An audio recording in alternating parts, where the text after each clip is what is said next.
ভূমিকম্পের একদিন পেরিয়ে গেলেও স্পষ্ট হয়নি দুর্যোগের ভয়াবহতার মাত্রা। এর মধ্যেই ইন্দোনেশিয়ার আরেক প্রান্তে 6.9 মাত্রার দ্বিতীয় ভূমিকম্প আবারও মনে করিয়ে দিল কেন দক্ষিণ পূর্ব এশিয়ার এই অঞ্চলটিকে বলা হয় রিং অফ ফায়ার। স্থানীয় সময় শনিবার ভোরের ভূমিকম্পের উৎসস্থল ছিল পূর্বের ফ্লোরেজ আইল্যান্ড। কম্পনের তীব্রতা অনুভব করেছেন সুদূর পশ্চিমের বিমা শহরের বাসিন্দারাও। 7.7 মাত্রার কম্পনের তুলনায় ধ্বংসযজ্ঞ অনেকটাই কম, কারণ উৎস ছিল ভূপৃষ্ঠের 10 কিলোমিটার গভীরে।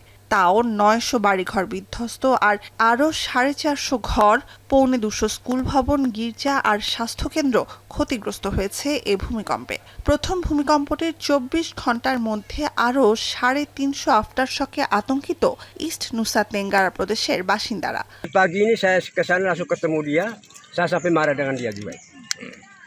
Kamu sampai saat ini sepertinya kamu biarkan kami di sana.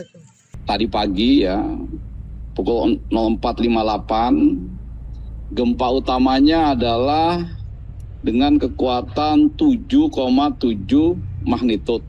Ya, ini tepatnya ada di অন্যদিকে দক্ষিণ আমেরিকার দেশ কলম্বিয়ায় জোড়া ভূমিকম্পের এক সপ্তাহ পরেও নিখোঁজ 150 মানুষ। মধ্য থেকে পশ্চিমাঞ্চল পর্যন্ত ঘড়ির কাঁটার সাথে পাল্লা দিয়ে ইট কংক্রিটের স্তূপের মাঝে উদ্ধার কাজ চললেও সময়ের সঙ্গে ক্ষীণ হচ্ছে তাদের জীবিত উদ্ধারের আশা। রোববার থেকে ধ্বংসস্তূপ সরাতে শুরু হবে ভারী যন্ত্রপাতি ব্যবহার। রাজধানী বোগোতার একটি স্টেডিয়ামে আশ্রয় নেওয়া লাখ লাখ মানুষের সেবায় দিনরাত এক করে কাজ করছেন 7,000-এর বেশি স্বেচ্ছাসেবী।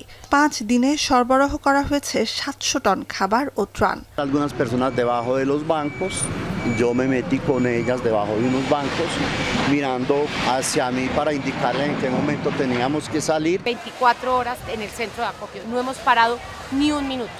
Hemos tenido más de 7.000 voluntarios ciudadanos que han trabajado durante todos estos días, 24 horas. ভূমিকম্প আঘাত হেনেছে ইউরোপেও। স্পেনের দক্ষিণে গ্রানাডায় শনিবার 5 মাত্রার ভূমিকম্পে ক্ষতিগ্রস্ত হয় বেশ কিছু ভবন ও যানবাহন। কেউ হতাহত না হলেও সতর্কতার অংশ হিসেবে জারি ছিল জরুরি অবস্থা। চলতি গ্রীষ্মে বেশ কয়েকটি শক্তিশালী ভূমিকম্প আঘাত হেনেছে বিশ্বের বিভিন্ন প্রান্তে।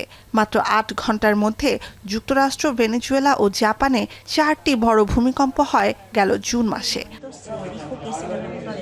নুজহাত কামাল, এখন বিশ্ব।